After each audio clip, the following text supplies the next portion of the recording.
Bismillahirrahmanirrahim. Assalamualaikum warahmatullahi wabarakatuh.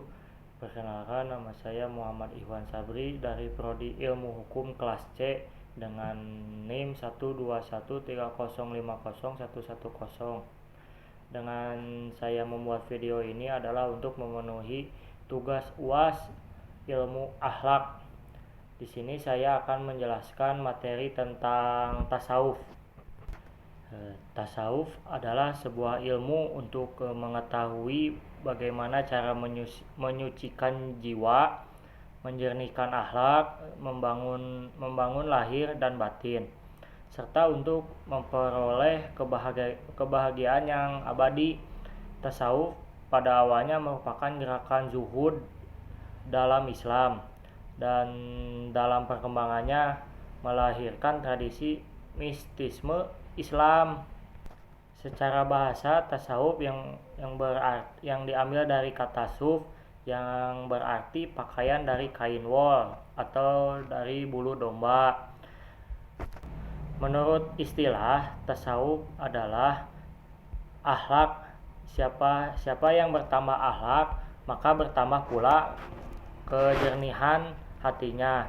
Jadi tasawuf menurut istilahnya itu ilmu yang mempelajari untuk membersihkan hati dari akhlak yang tercela dan menghiasi dengan akhlak yang terpuji untuk menunjukkan makrifat Rabbaniyah.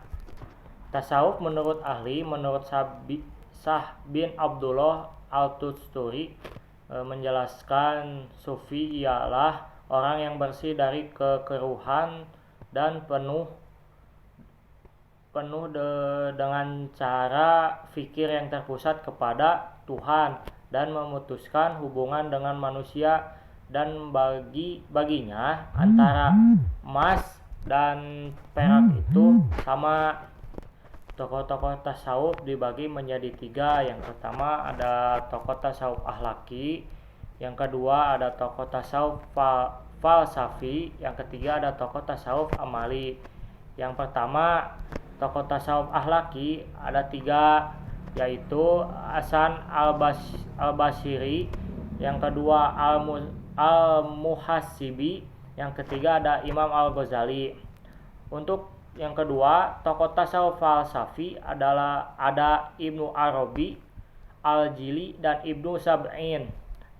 Yang terakhir, tokoh tasawuf amali ada Rabi'ah al-Adawiyah, Zunnun al-Misri, yang terakhir Abu Yazid al-Bustami. Tasawuf akhlaki adalah membahas tentang kesempurnaan dan kesucian jiwa yang diformulasikan pada sikap mental dan kedisiplinan tingkah lakunya untuk mencapai kebahagiaan yang optimal. Tasawuf amali adalah menitik beratkan kepada amalan lahirnya yang didorong oleh qalb, yaitu hati, dalam bentuk wirid, hizib, dan doa. Sedangkan tasawuf filsafi yaitu adalah yang dipadukan dengan filsafat dari cara memperoleh ilmu dengan menggunakan rasa, sedangkan menguraikannya dengan menggunakan rasio.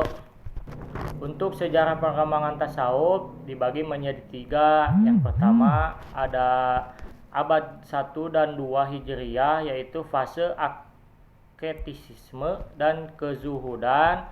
Yang kedua itu ada fase 3 dan fase 4 Hijriyah. Yang ketiga fase abad 5 Hijriyah. Dan yang keempat fase abad 4 Hijriyah. Ya, untuk sumber-sumber tasawuf itu terbagi menjadi 2. Yang pertama ada unsur Islam. Secara umumnya ajaran Islam mengatur kehidupan yang bersifat lahirnya atau jasadiyah dan kehidupan yang bersifat batiniah. Pada unsur kehidupan yang bersifat batiniah itulah kemudian lahir tasawuf. Yang kedua ada unsur luar Islam.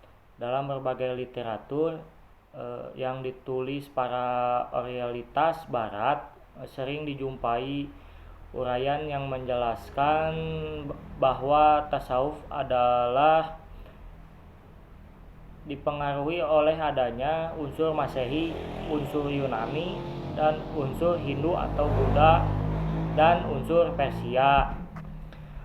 Para orientalitas Barat menyimpulkan bahwa adanya unsur luar Islam masuk ke dalam tasawuf itu disebabkan karena adanya historis agama-agama tersebut yang telah ada sebelum Islam, bahkan banyak dikenal oleh masyarakat Arab yang kemudian masuk Islam.